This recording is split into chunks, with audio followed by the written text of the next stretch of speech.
So Janasena అధ్యక్షులు పవన్ కళ్యాణ్ ఆదేశాల మేరకు కూడా జనసేన సమీక్ష సమావేశాన్ని నిర్వహిస్తున్నారు. మనతో పాటు మాట్లాడడానికి మంత్రి నాదెండ్ల మనోహర్ ఉన్నారు. సార్ చెప్పండి, ముఖ్యంగా ఈ సమావేశం పెట్టడానికి గల రీజన్ ఏంటి? అంటే పవన్ కళ్యాణ్ గారు ఇప్పటికే ఆదేశాలు ఇచ్చారు, జనసేన పార్టీని బలోపేతం చేయాలనే దిశగా అడుగులు వేస్తున్నారు.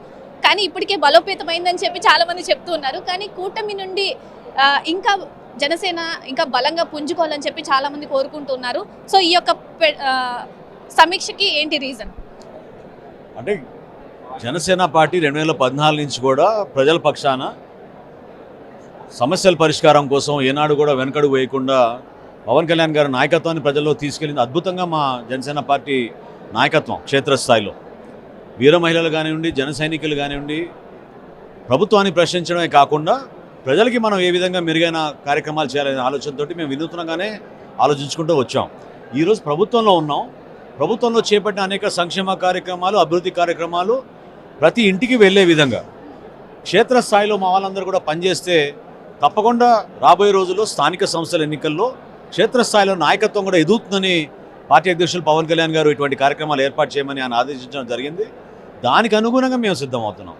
కేవలం జనసేన పార్టీ అభ్యర్థి విజయం కోసమే కాదు, ఎన్డీఏ కూటమి అభ్యర్థి విజయం కోసం అందరూ కలిసిమెలిసి పనిచేసే విధంగా చిన్న చిన్న సమస్యలు ఎక్కడైనా ఉన్నా కూడా వాటిని క్షేత్రస్థాయిలోనే పరిష్కారం చేసుకునే విధంగా నడవమని పార్టీ అధ్యక్షులు చెప్పారు. దానికోసమే ఇటువంటి సమావేశం.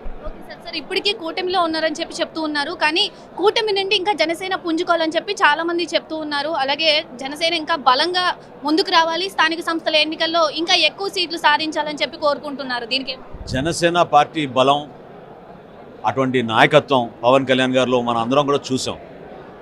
పవన్ కళ్యాణ్ గారి వల్లనే ఈ రోజున రాష్ట్ర వ్యాప్తంగా, దేశవ్యాప్తంగా జనసేన పార్టీ నాయకుడికి, కార్యకర్తకి ఆ గౌరవం పెంచే విధంగా ఒక గుర్తింపు తీసుకొచ్చారు పవన్ కళ్యాణ్ గారు.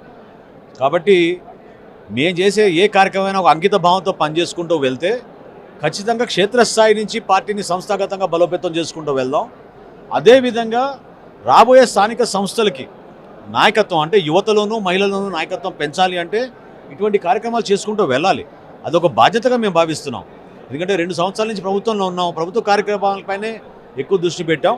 ఇప్పుడు పార్టీని సంస్థాగతంగా బలోపేతం చేసుకోవడానికి కోసం మీరు సమయం వెచ్చించాలని పవన్ కళ్యాణ్ గారు మమ్మల్ని ఆదేశించారు. దానికి అనుగుణంగా నడుస్తున్నాయి కార్యక్రమం. ఫస్ట్ నుండి ఉన్న పార్టీలో ఉన్న వాళ్ళని గుర్తించాలని చెప్పి కూడా చాలా మంది కోరుకుంటున్నారు.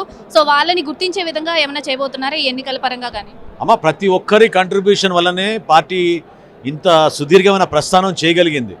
సో ఎవరైతే 2014 నుంచి పవన్ కళ్యాణ్ గారి పిలుపు మేరకు ప్రజా జీవితంలో వచ్చి నిలబడ్డారో ఏ ఒక్కరికి కూడా మేము పొరపాటు చేయకుండా గుర్తింపు వచ్చే విధంగా, అటువంటి అవకాశాలు వచ్చినప్పుడు వాళ్ళకి సద్వినియోగం చేసుకునే విధంగా పవన్ కళ్యాణ్ గారు స్థానం కల్పిస్తారు. పార్టీలో ఉంటాయి కొన్ని ప్రాధాన్యతలు, అదేవిధంగా ప్రభుత్వంలో కార్యక్రమాలు కూడా ప్రాధాన్యత ఇచ్చుకుంటూ ముందుకెళ్తాం. పవన్ కళ్యాణ్ గారు టార్గెట్ అయ్యారు అని చెప్పి రాష్ట్ర వ్యాప్తంగా కూడా పవన్ కళ్యాణ్ గారు టార్గెట్ అయ్యారు రాష్ట్రానికి అని చెప్తూ ఉన్నారు. సో ఆయన మీద అనేక ఆరోపణలు రావడం చాలా జరుగుతూ ఉన్నాయి. సో వాటి మీద ఇక్కడ మీరు గమనించాల్సింది, పవన్ కళ్యాణ్ గారిని టార్గెట్ చేసే దేనికోసం అంటే కూటమిని బలహీనపరచడానికి.